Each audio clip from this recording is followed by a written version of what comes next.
Three, two, one. Hey, what's going on, everybody? Welcome back to Tech Guys Chronicles. I'm Steve, and I'm here with the infamous Binh. Oh yeah. And today, we're kind of going to circle back to one of our first videos about the Canon M50. We did a video about, is it worth upgrading to the Mark II? And we saw some new information, and we want to talk about it with you guys today. Mm-hmm. Will Canon it change M50 our Mark mind? II. Will we change our minds? Is it intriguing enough? I actually was very tempted because I saw the Canon M50 Mark II on Amazon and B&H with the two lenses, the telephoto lens and the 15 to 45 millimeter lens. It was like 800 something, and I was like very tempted because I want to do a review on my channel, but then again, I'm not too sure if it's worth it. But let's talk about that. Yeah, when you told me about it, because you found it first, and then I went to the website and they were not selling the body, but now the body is on sale on Canon's and it has a price. So right now, Canon's website is $599 for the body. Ooh. So that's new. I didn't see that last time. Mm-hmm. But yeah, we could It says go it's on get back order now oh on the website. That sucks. But I mean, you can go to Amazon and B&H and buy it with the two lenses. I see with the two lenses, but you can't buy it by itself or with just the one lens. Well, that's pretty interesting. Do you remember off the top of your head what the price? Well, we could get that up later. Yeah. So I'm just intrigued to see what the prices they're selling now with two compared to what I purchased with I think one. it was like $8 something, almost $900 for the two lenses and the M50 Mark II. I don't think that's bad because I got the kit lens and it was on sale for $750, I think. So that might be a little bit better. But what we could do is I have the webpage up and I could kind of read off what they have as like their marketing for what's on it, what's new. And then we could also check out cameradecision.com because they usually do a pretty good comparison. But I'll just read it off here and we could either share a screenshot covering our faces or put it in a little box. But this is what it says on Canon's website. The Mark II carries builds on the strong performance of the original. Especially for content creators and vloggers, you still get the 24.1 megapixel sensor. It's still the Digic 8 image processor. You still get 4K, 24p, HD 120p for slow-mo videos. But as we know, that's the 4K isn't very good. But you still get it. Isn't really good either. I mean, slow motion is good, but it's all manual focus. Yeah. You get the autofocus locks. Well, this is for the newer features, the autofocus locks onto the subject faster. Eye detection is improved, so it recognizes the eyes further away. Eye detection can now even be used during video with movie servo autofocus, and you could use both eye and face detection during servo autofocus. Added versatility, stability to keep subjects in focus. It looks like you can now live stream directly from the M50. I think we knew that the last time with the built-in Wi-Fi. You could use the webcam utility just like with the original M50, but now the M50 Mark II does have clean HDMI out. I believe when we reviewed it or talked about it a couple of months ago, it said it did not have clean HDMI out. So exactly. That is a big feature, but we could get more into it.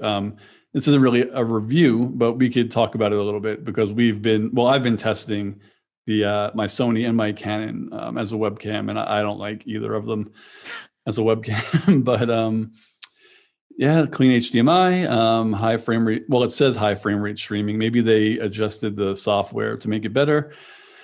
And yeah, did I say vertical mode? Shooting vertical mode for vertical like, I guess, mode. TikTok. Yeah, okay. So that's what it says regarding old and new. So most of that was on the list, I believe, when we talked about it, except for obviously the clean HDMI out. Mm-hmm. So I think you had a strong opinion on vertical mode and on HDMI. I could talk a little bit about the clean HDMI really quickly. Because the M50, as everyone knows, it does not have clean HDMI out. But if you put it into manual focus and you could get the overlay off by, well, you can get the overlay off, but you get the autofocus box off by switching it to manual. Mm-hmm. You could use it technically like clean HDMI out, but I've never really tested it where it worked very well. It was always laggy. And even when I think you tested it with me, you had to kind of match the audio with the video. And even when I use it, my Sony via HDMI, it's okay, but I feel like a regular webcam is better for live streaming. So I don't know Yeah, if that's true. You have more experience than I do. a regular webcam is so much easier to use than, in my experience, dealing with that Canon SL3 right there, using the Canon webcam utility. There's definitely a technical aspect you got to deal with, and that's syncing audio and video. Won't get into that in this video, but there's definitely an offset for sure. Mm. And HDMI clean out and syncing into like Zoom or whatever, there's still a little offset. It's not as much as the webcam utility, but still it's not perfect. Yeah, I think if I notice it, it's not very good because you're more like you notice pretty much everything. Like when I say something is good, you find a fault, So if I can notice it's a little bit off, because I'm not really anal when it comes to stuff like that, but that would probably mean it's not very good. But what did you want to talk about? If you want to segue into the vertical shooting, I think you had some comments about that. Well, my last comment about the clean HDMI, I mean, it's good. It's just for what people are going to use it for, I don't think it is that good, which is the webcam. But vertical video, I mean, let's see. Let me scroll down here. Vertical video, ideal for the vlogger guru. The Canon M50 Mark II vertical video feature allows you to mix up your shot length and angles to make your videos interesting and unique. That's some marketing BS if I ever heard some. But vertical video. I think you said it best the last time we talked about it. You said it in more colorful words, but you basically said you could just do it in post, right? Yeah, so you shoot. Cameras are designed for horizontal generally video because video is taken generally horizontal. That's why we grew up with watching cinema and all.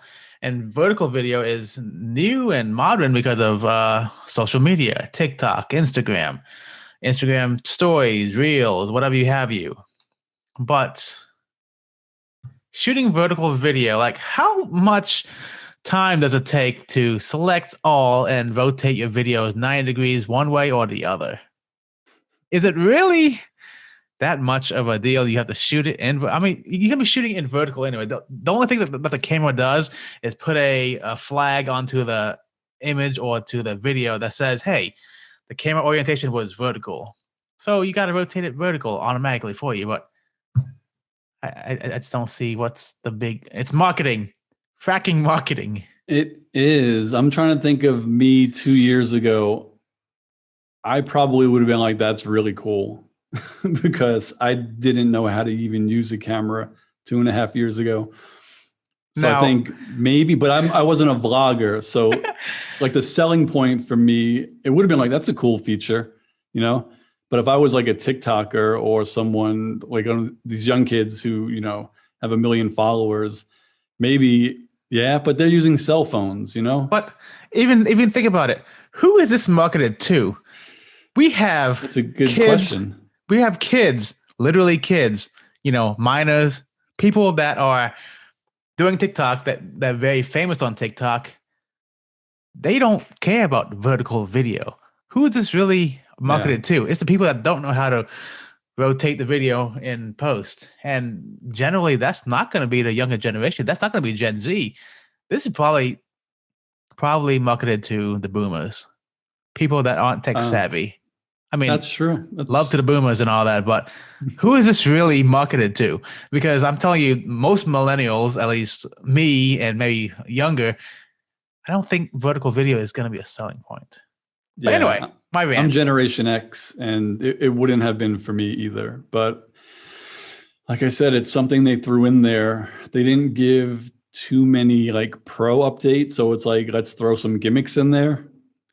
The eye autofocus, like you mentioned, is pretty solid. I mean, I can't say what Canon does, but I know the Canon dual pixel autofocus is freaking amazing. And I ranted about it many times in my videos on my channel. eye autofocus would definitely bring it to another level of speed and accuracy. But depending on what your use is, it's annoying. And I didn't notice if it said it was if it was in 4K video. Yeah, that's another question. I was trying to look at that because on the Mark One of the Canon M50, 4K is done with contrast autofocus and it's slow as molasses or a slug.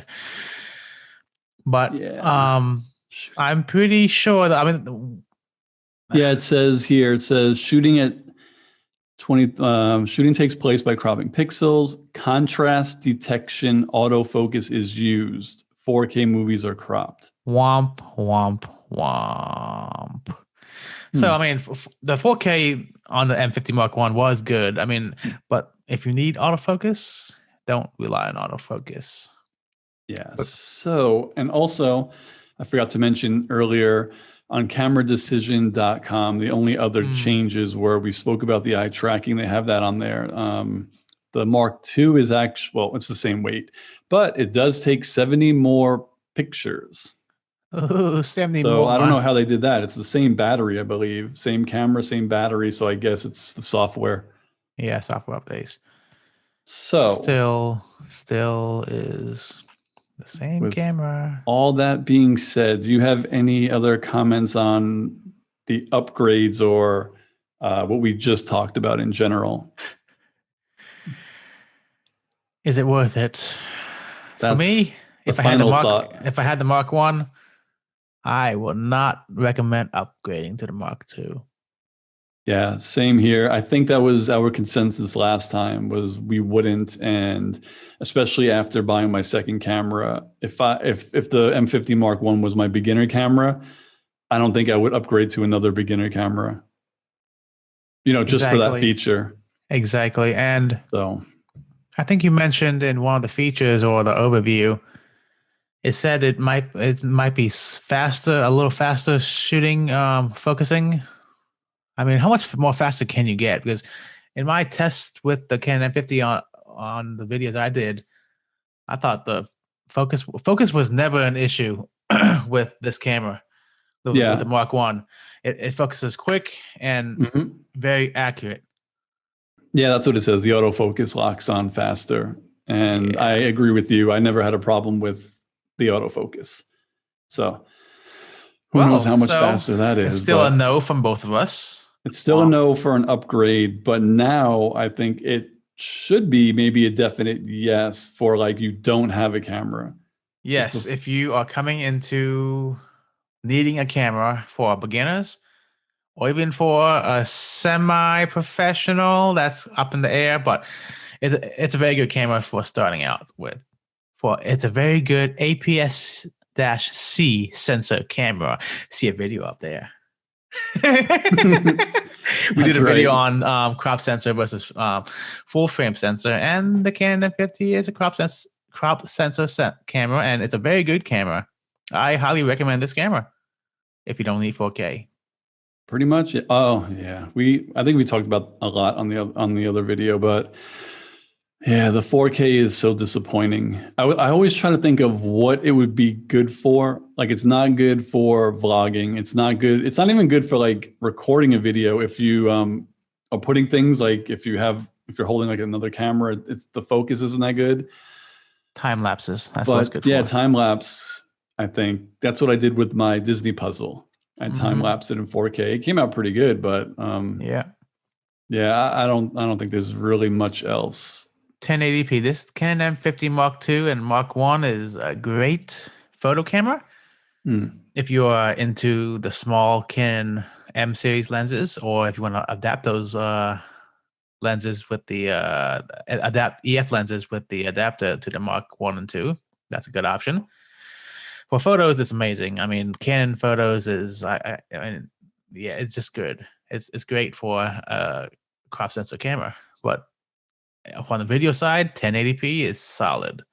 Yeah, as long as you don't need 4K, it's a great camera still. I agree. Yeah, 1080p is really good with the Mark I, so I'm sure it translates over to be just as good. So that is all that I have regarding some of the upgrades since we Same. recorded our first video. So do we have any? It looks like they gave us clean HDMI. Woo! Yeah. Hooray. That's good. Well, okay. Well, thank you for watching. If you watched it up to this point, thank you for watching, and thank you for watching, and thank you for watching. And don't Hit that forget subscribe button. Like and subscribe. What do you say? Hit that notification bell. Oh, yeah. Let us know what other content you want to see on this channel. And let us know if you've ordered it already, because you said it was the ones with the lenses you could buy, right? Yeah, for sure. So, I mean, if there's enough people, I will buy one to review it and make how-tos, but I'm pretty sure old Mark I videos is going to be the same thing because, I mean, Canon really hasn't changed their layout in a long time. But yes, on to the next video. And where can they find you, Mr. Dong? Oh, they can find me on YouTube at Binh Dong. We'll leave you links in the description below. But Instagram, Twitter, at Binh Dong, BINHDONG. And where can they find you, Steve? They could find me on YouTube with my generic handle because I only have 51 followers. So that'll be in the description below. And they could find me on Twitter at Strange177A and Instagram at 31photography. And Go that'll subscribe all be below. to Steve's YouTube. He needs 100 subscribers so he can get a vintage URL. That's really all I want. I don't want monetization. I don't want I just want 100 so I could have my own URL. Please help me out. Oh, yeah. Until next time. Until next time, guys. Thank you. Recording, rolling now. Yeah. Okay.